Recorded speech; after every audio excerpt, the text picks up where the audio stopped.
ɓamtare ɓiɓɓe fulɓe andu diine maɗa fedde heblo sukaɓe afrika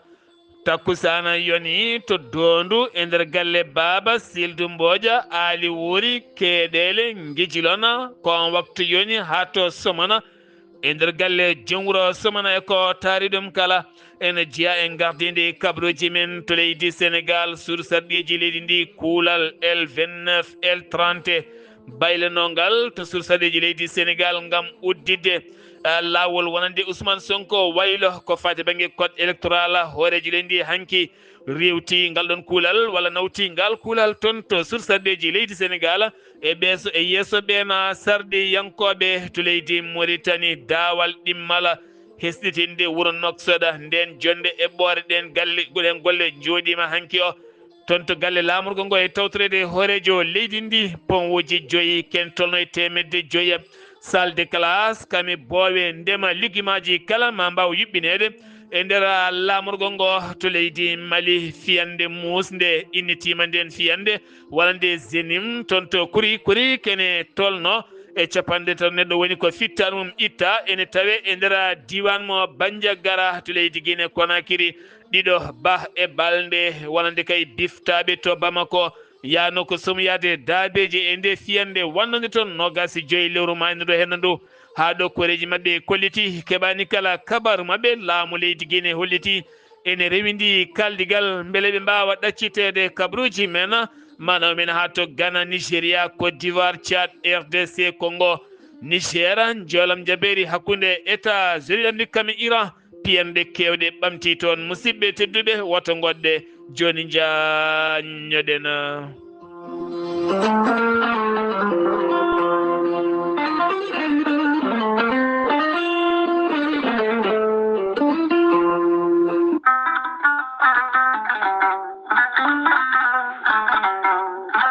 gorelte ko aadi yanke mo firtata aadi e jayde mon weltare TV gorelte ko aadi yanke mo firtata aadi e ɓen safrotoɓe mum kala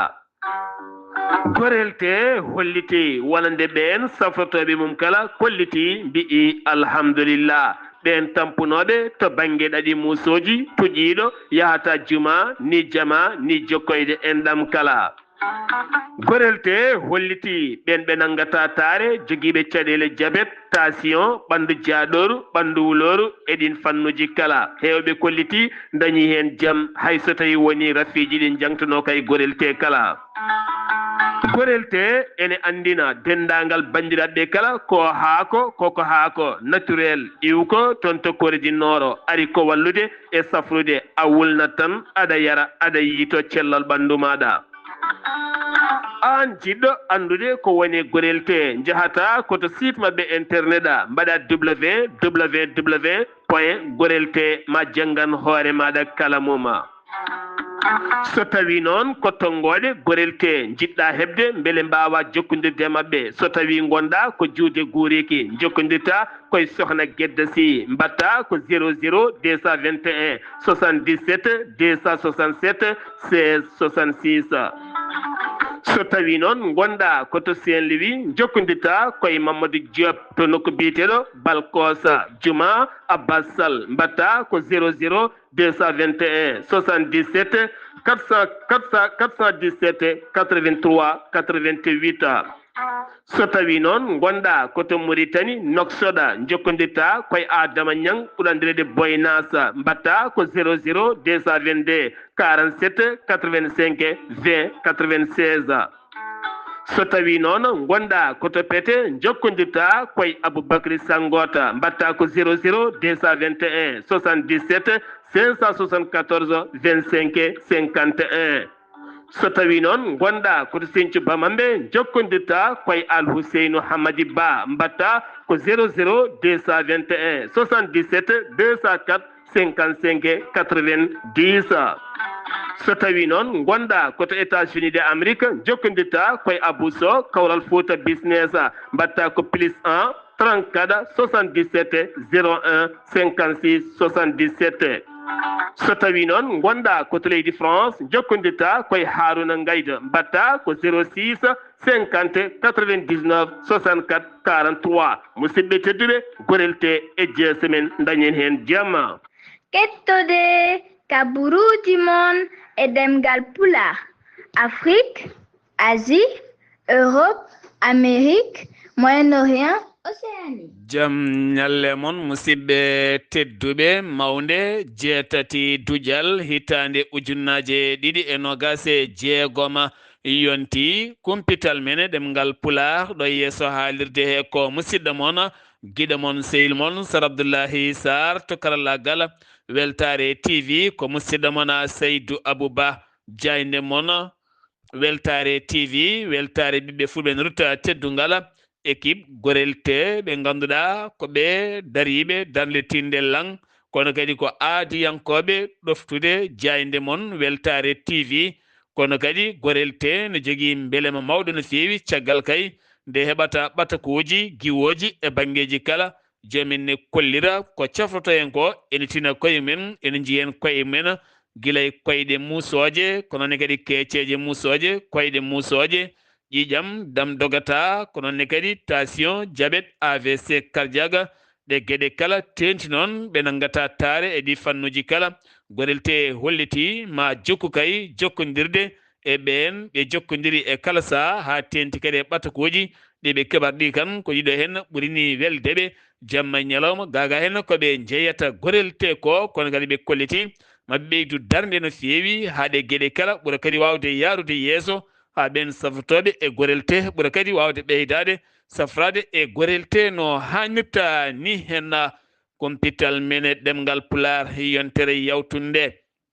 eɗen gandi sursarɗeji leydi Sénégal lulinoma ko fate banggue wolande kuulal ngal L29 L30 ɗum noon ko yidde kay wellidde laawol ɓen ƴamoɓe sumgoji lefol laamu 2029 beele mbawa tigui jeeyede hen ko wayno Ousmane Sonko eɗen gueɗe kala ko fate banggue waylo code électoral hanki o noon e nder sifande hoorejo leydi ɓattake jettiɗo hoorejo sursarɗeji leydi Sénégal woni El Malick Ndiaye holliti ɗum hande e lulde mabɓe toon sursarɗeji leydi Sénégal wonande hoorejo leydi Sénégal riwti toon walla min nawti toon ngal ɗon kuulal ngal ɓe taccinno toon nde yurnitte e nder on forme en gartoy hen so tawi en keɓoyi ko ɓuuri hen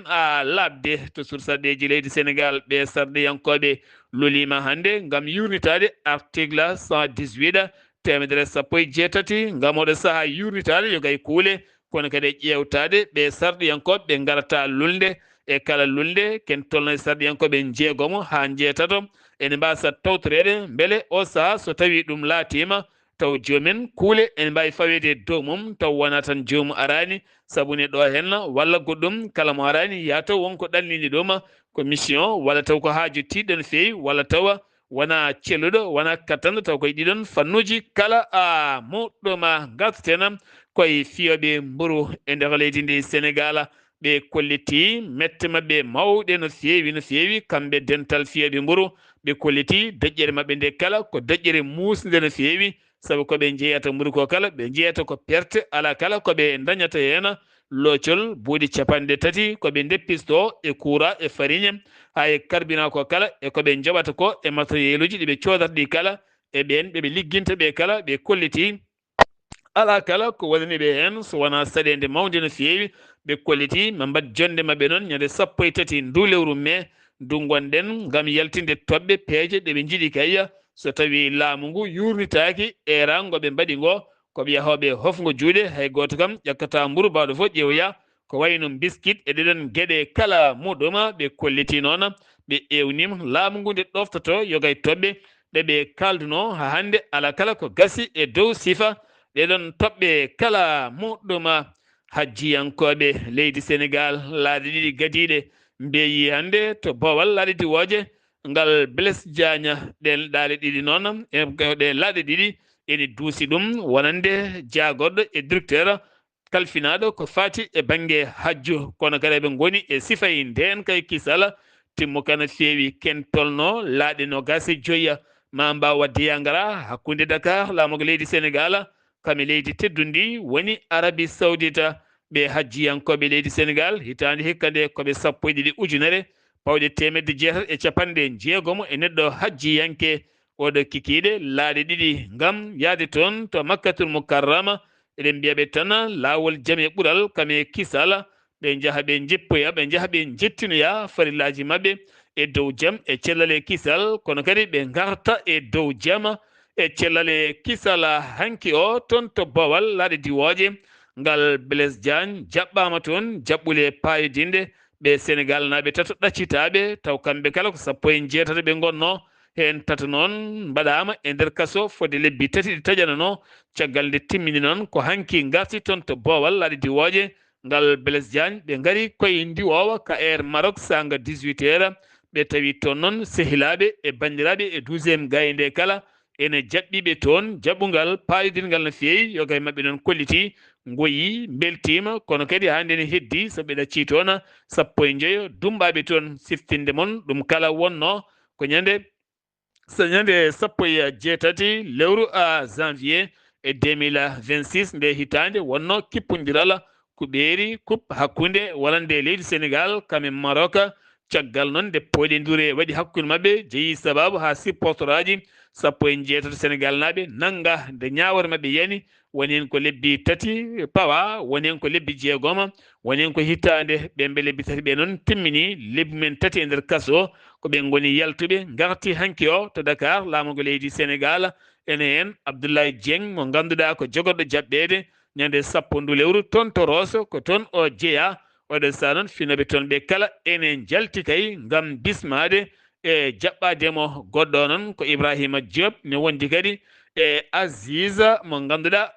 wadda ko ɓeɗo hen goni artuɓe ɓe kolliti noon mette mabɓe musal mabɓe kala hakkude Sénégal e Maroc ɗeɗo hen gueɗe potano rewde ɗon hay seeɗa. Bassirou Diomaye Diakhar Faye horejo leydi ndi ñalawma janggoni tijja toon to Mbour ɗo yiiɗi kay yuɓɓinde meeting makko mawɗo no feewi ngam hollirde e ƴewdade doole makko ɗo tolni ko wona ɗum ko noon oɗo saama gonɗen hewɓe yaadiɓe wonande Diomaye président ɓen kala ne tawe toon to Mbour ngam heɓanade oɗo henna meeting mawɗo mo yiiɗi wadde kay ɗiɗo henna ñalɗi hakkude janggo e ɓaawo janggo toon to wuuro wiyetengo Mbour taw koye dow ɗiɗon taw koye ɗen sifaji kala muɗuma galtaten koye caɗele fo kayitaji jibinande teskaɗi ene pewne yoga e mairie ji tenti noon toon to mairie mo wahina Nimzat ɗum ko caggal nde wiya toon teeɓa goto e waɗoɓe on trafic mo ganduɗa fo wonande acte de naissance ɗo ganduɗa ko ujunnaji ɗiɗi joɓata ndewa ɗon ha keeɓa carte d'identité ha keeɓa passeport hewɓe guinenaɓe Conakry noon keeɓi hen e dow oɗon sifa jeeyi sababu hewɓe nanguede hen kono ɗo saaha noon enquête ne jokki ɓe nangueteɓe e on sifa ne jokki hewɓe kolliti ɓesguji leydi ndi ne jogui caɗele to banggue hebde kayitaji kono kadi to banggue mbuñaari e dow sifa on hewɓe ne keeɓa kayitaji taw ɓe ganduɗa ɓe heɓoɓe kayitaji ɓe ko caɗele mawɗe no feewi ko fati e keɓgol kayitaji taw koye dow oɗon fannu kala muɗum kolliti hen noon mette mabɓe mawɗe no feewi hakkude Japon Sénégal ambassade mo leydi Japon tawete to Dakar laamugo leydi Sénégal o holliti wonande leydi makko ne fiiɓi ɗoftude leydi Sénégal haɓade ɗo e hitande ujunnaji ɗiɗi e capantati goho kala ko fati e minuji pettoji pettida yimɓe toon to diwal Casamance sanga rébellion maɓe daro hen haɗen gueɗe kala mbawa iwde ha laaɓa saabu siftinde moon to Casamance caggal nde rébellion wulno jaw won minuji kewɗi ubbonoɗi toon so oto yaɓɓi hen so daaba so neɗɗo sikki ala koyɗe mum keddor hen walla kañum e hoore mum heddo hen taw koye dow oɗon sifa kala muɗum gartaten koye o suka gorko mo duuɓi nogas e ɗiɗi konte pilmunoɗo gorgol mum taw kadi ko toon to Fass Mbaw kanko noon ko apprenti tapisserie mo ganduɗa kanko noon wacci tan ko ha kaw makko yalti ƴetti téléphone makko o filmi gorgol aɗo o gayni watti ɗum chantage ko fati sifaji ɗi joɗani hay seeɗa o noon nde haalani joom galle mum ɓenayimo yeeso lawol hanki o tribunal Pikine Guédiawaye taƴinimo sariya duuɓi ɗiɗi e kaso hen hitande o leloto o yiyata nangue hitande wonde o yaltat kono so watti hay soko wuuɗago ko nder kaso wonti janje makko kene tolno e tonnuji 10 huuɗo bonko ko ɗum woni ko tetta taw koye opération gulɗo jaw ton to Sindia kono kadi ha fama ton to Djibijol ɗi nokkuji kala jeeyi sababu noon ko heewi kay tetta jeeɗiɗi ndu lewru wi colonel Cheikh Gueye ɓe jokki kay umminde nden fiyande ngam tettude kaɓirɗe kewɗe noon tettama e dow ɗin sifaji kala andaka noon ɗen kaɓirɗe holkoɗe jahanno e dow muɗuma diwan Podor ko accident musɗo waɗi kay taw koye kar jolnunoɗo ligimaji kewɗi no feewi kene fronde 25 kilométre hakkude Podor noko biyeɗo Ariwel taw kadi ganduɗa on oto fano ko toon to Thile Boubacara duggere mum ne tawi nder commune mo Ndiayen Pendaw yimɓe sappo e ɗiɗo gañima hen joyo noon ene tampi no feewi to Foundiougne ko goto dumbaɗo ene taƴana duuɓi 20 kaso kañum warti subaka hande o en keɓani inde makko taw ko yon kaso yaltini on kayita may garto hen sen keɓoyi ko ɓuuri hen labde to Louga tonne kadi ko soudeur métallique goto wasi fitta num ɗiɗo woɗɓe gañi hen jeeyi sababu noon ko pono o fewnanno on pono mo pompanno ko noon ɓurti hendu o fetti pono o noon fette dow makko o wasi fittano makko kanko on suka mo duuɓi 30 acci debbo kami ɓiɗɗo goto to nokku biyeteɗo Jimbe ene tawi nder commune mo Kermassar toon to Louga ko wona ɗum ko noon ɗiɗo heddiɓe gañima kanko noon ɓandu makko nawama to hôpital Morgue Amadou Saher Mbaye o sa enquête diaƴo udditama e dow oɗon sifa ɗum uddi kumpital men e ɗemgal Pulara e nder gendi leydi Sénégal paaɗen ko toon to leydi Mauritanie hajjiyankoɓe leydi Mauritanie laana gadika diwi hanki o jiiɗindu lewru to Bawal laaɗa diwoje ngal Umtunsi ne duusiɓe toon jaagoɗo diine mo leydi ndi kami yogay safroɓe hewɓe kalana gadi ka hitande 1947 kadi wi yaɓande toon to Arabie Saoudita kanawi hajjiyankoɓe maɓe tolno e 120 hajjiyanke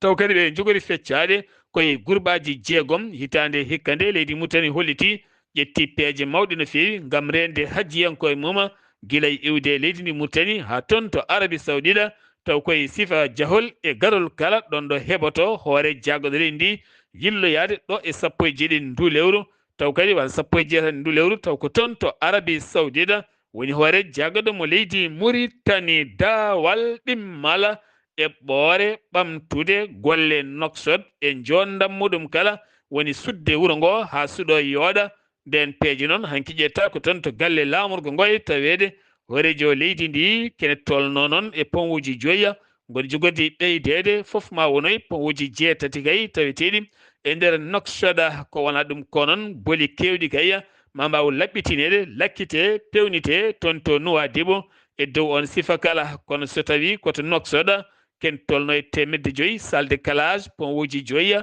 ko noonne kadi e fewnude boowal mangala taw kadi ko toon to Darou Naim to Sébikha kala taw ko nokku demeteɗo ko fate luguimaji ɗin fannuji kala muɗuma jar jogoɗo waɗeɗe no ma wonoy 100 milliards ko préji uguiya ko waɗa ɗum ko golle ɗe ma mbaw duumade lebbi 19 lewru ngam ƴellidde wonande jondam leydi Mauritanie walla ni noksoda e hoore muɗɗuma teskama ɗeɗo hen balɗe hewɓe finoɓe nder leydi ndi tenti aynaɓe woni hen tawaɓe ene mbasi pittal men woni hen majjuɓe ngam nguleyki e ɗomka e poussiére kala tenti noon e nder zone rural nokkuji dowri ɗi ganduɗa weeɓani yiide ndiyam tene kadi so joomum yeehi weemaɗa Allah e poussiére nguleyki ko wayno asaba ɗin nokkuji kala won goto kay gaynako fotta e ɓandu muɗum biɗo Hamdina Wuld Difa on noon koto diwana wonande asaba ɓe kolliti noon e kala saaha wonɓe kori min kollita ha hande jiyani jomumen hanki yaadu jaam yiyamo wonti doole ɗum noon ko fedde darnide haqqe innamade nde ardi ɗum Biram Da Abeydi jippinoma hanki boli to banggue rewɓe yaadiɓe Iran ɓe kolliti noon ɓe kutorama doole woni mabɓe hewɓe noon nanggama guila cuwa taw jippade boli ɗi hen kamɓe noon woni sababu seppo mabɓe hanki ko wiide ɓe nanggaɓe yo bellite leydi ndi yo woni potala moni kala yito hoore mum faggundu rewne e lawol gueɗe ceerɗe kala guste ɓiɓe leydi ndi jiito koye mumen hewɓe noon nanggama ko adinine jetto e ngol ceppugol woni hen kadi kutorama doole hollirde communiqué wonande Iran Mauritanie holliti ɗum ɗon ñalɗi hirjino ko fate jangde handicapé en woni ko yuɓɓina toon to Zouayrata e tawtorede coordinateur jokkodirɗo e hakkude laamu ngu régional taweteɓe e nder diwan mo Zouayrata ɗum noon hewɓe ne mofta ɓiɓɓe mumen taw ɓiɓɓe ko handicapé en caloɓe jaaha école taw ganduɗa joomum ne wawi liggade ene wawi janggude ha heeɓa won nokku watta liggade ne wawi janggude heeɓa gandal ɗum noon nde sukaɓeɓe jaltinte mbawa tigui nawede etude jangde saabu laamu leydi Mauritanie ƴetti peeje ngam wallude sukaɓe handicapé en beele mbawa janggude taw ko jangde timmude e nder leydi ndi diwan Rosso kene tolno e tonnuji 9 taw ganduɗa ko produit mo happu mum gasi woni ko duppa toon ɗum ko caggal contrôle yoga jeereji taweteɗi e nder Rosso ngam addude laaɓal senare e ɓesguji ɗi kamɓe ɓen toppitiɓe hygiène laaɓal ɓe rima ɓesguji ɗi kay nde mbawata waddude mabɓe jungo e jungo so tawi kay ɓe keptini guene gueɗe produit ɗi happu gasi nde ɓe kaltanta wonande ɗin autorité ji mbawa tigui faddade ɗin produit ji bawɗi ñawnude ɓesguji leydi ndi FAO ko cetal toppitigal ko fate ndema windere nde ɓe kolliti jertindeɓe remoɓe leydi Mauritanie laamu ngu kala nde ndentoto wonande dental baɓɓatti ɓoyata ma jetto Mauritanie ɗo e jonte tan adi tawe toon to Maroc maɗi jaaha toon to Algérie ngam rentinde ɓen remoɓe taweteɓe ɗin diwanuji kala muɗum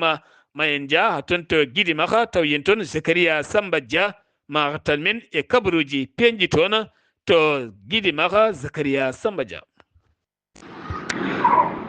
jam Allah ñalawma bandiraɓe tedduɓe hettiyankoɓe ayo weltare TV weltare ɓiɓɓe fulɓe andu diine ma computer men ɗo hennam e nder diwan meɗen e Guidy Maka oɗo ñalawma alarba jawtuɗo ɗo hennam ene hawri jeegom lewru meɗen e joyɓiri tanduji ɗiɗi e nogas e jeegom wonande pelle rewɓe tawateɓe e nder diwan meɗen Guidy Maka jiɓɓiniɗo nam yewtere taw kadi ko hirjino ko fate banggue haɓade kala ko gandanɗa hoorema ene adda e rendo ngo ko fate banggue fitnaji tengti noon e haɓade kala ko guuɗi ko fate banggue e leyleyti rendo ɗo taw kadi ko guuɗi ɗi ene gadda fitina ko fate banggue wonande e rendo ngo hennam tawtorama ngoɗo heblo e ndeɗo jewte wonande gardiɗo diwan mo Guidy Maka wono gouverneur Dahman Wul Boyri nonne kadi wondude e gardiɗo galle conseil régional hol docteur Issa Coulibaly noon wondude e maire commune de Selbabi Oumar Hammady Ba waɗi hen yewtere kañumne haalande timmude wonande wasiyade rendo ngo nde yimɓeɓe ɓeydoto tinnade tigui e wawde kala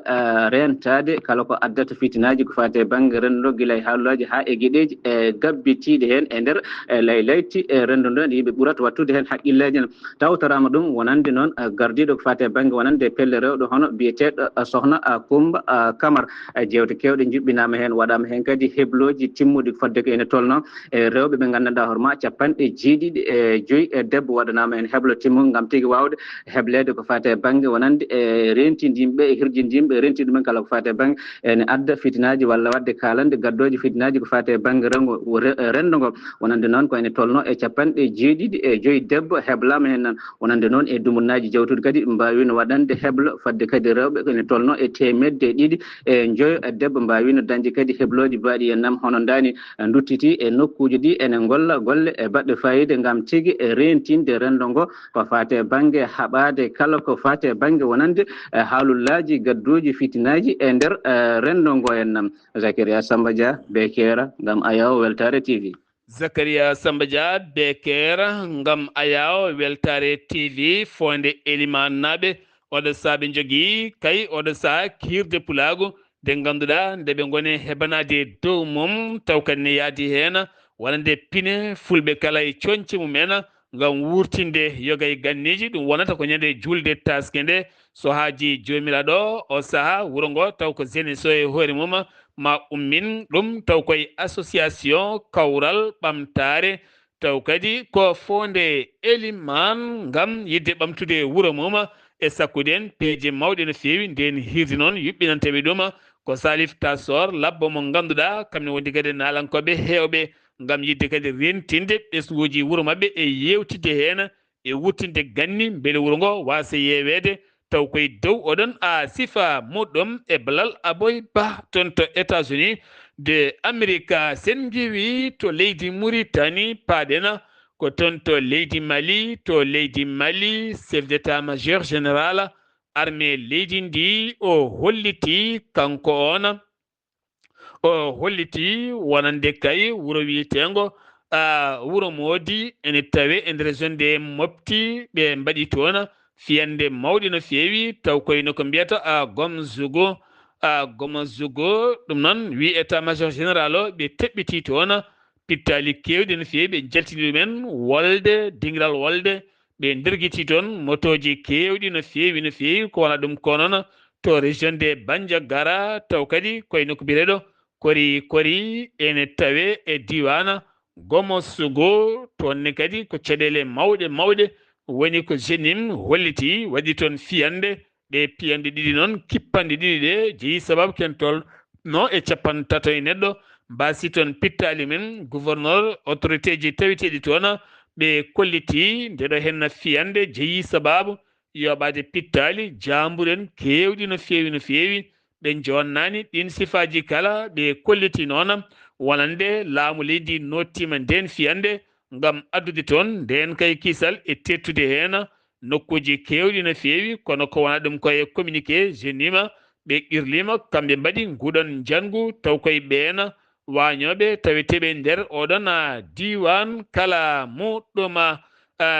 jeheten ko hattonto Kerol leydi Mali hakkude Mauritanie kene tolno e bisuji 6 walla mbiyen camion ngaji 6 carsunoɗi marchandise uji taw ko Maroc naɓe rewnoɓe to Kogi ko ɗin goni duppaɗi ha gonti ndondi ɗum ko caggal marchandise uji gonnoɗi hen kala nde kewɗi hen guitta e dow oɗon sifa autorité ji leydi Mali ɓe kolliti wonande wi biteɗo Djibril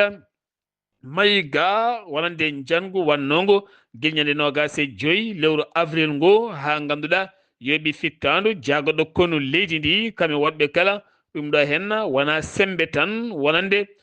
rebel kame jenime hoore muma ɗum ɗo henna ko sembe étrangère woni caggal ɗeɗo henna gueɗe o holliti noon ɓe moɓodiri armée leydi Mali ngam o saha tettude kidal kame Anfisa ha toon to Aguel Hokkala oɗo saaɓe goni e nden fiyande ɗin miijoji ngam artude ɗiɗon sifaji kala muɗuma to Bowal laaɗe diwoje ngal Modibo Keita Sénou kabaruji jaltunoɗi won jihadiste goto nanga toon wonande joguiɓe nden kay kisal Bowal laaɗe diwoje ngal FDS ɓe kolliti ɗin kabaruji ɗi godani ɓe nangani toon hay goto gonnoɗo e wadde jangu mum taw koye dow on sifa caggal communiqué hanki o wonande état Mali nde yaltini kay wonande ngu jangu wannogu 25 won sembe hoɓɓe goni hen jilli hen ko waɗum konon groupe jama an nusratu al islam wal muslimuna ɓe jeddi ɗum ha memi leydi ɓe wallidiɓe Al-Qaïda taw holliti ɗum ko porte parole mabɓe biteɗo Abou Hudayfiya al Bambari ɓurandire Ben Diara holliti ɗum wodani ko kamɓe tigui doole mabɓe ala kala moltiɗo caggal mabɓe ɓe kolliti uddere Bamako maɓe ɓeydu uddude nden uddere so wona taw ko haajuji keñoraɗi ala ko natata ala ko yaltata haɓe keɓa hen fandare mabɓe e dow oɗon sifa paɗen ko toon to Guinée Conakry Guinée naɓe ɗiɗo yanoɓe somoyade jawdi ɓen noon ko tefankoɓe Mamadou Dikkir Ba ne wondi kadi biteɗo Ousmane Balde ɓe ɗiɗo yanoɓe toon dekke kawre ñalawma fiyande wannode toon ñande 25 lewru avril ɓe nangota hen ko wona ɗum ko noon jagorɗo affaire étrangère mo leydi Guinée holliti saabi ɓe nanga ɓe gonno koye nokku mo ganduɗa on nokku ne tumano jihadiste en e ɗon gonno jeeyi sababu kadi e ɓornoteri mabɓe e on sifa ɓe nanguida hen oɓe nawa ka militaire goto mo andaka koreji mabɓe noon ɗo Guinée Conakry ɗo kolliti fandare men tan ko yo laamu leydi Guinée walluɓe e laamu leydi Mali beele ɓe ɗaccite saabu kamɓe ɓe jiyaka e pelle joguitiɗe ni jihadiste en ni waɗuɓe ko boni kamɓe jahanno ko somoyade jawdi koɓe tefankoɓe e kala saaɓe kewiyade toon kono hoɓɓe hewɓe taweteɓe nder Afrique de l'Ouest yanoɓe toon to Mali e nokkuji kewɗi mantiniɗi taw kadi koye tumaɓe eɗen pelle guila e ɓornoteri jomumen cukuli jomumen ha tenti ɗemgal ngal jomumen kalata jeeyi sababu hewɓe hen nanga won suko goto ɗeɓi duppede e leegal ngam sukuru makko judde e sifa ɓornanteri makko tumedemo wonande jeeya koye jihadiste en ɗum koto Bamako lamorgo leydi Mali keddoɗen koye Guinée e hoore muɗum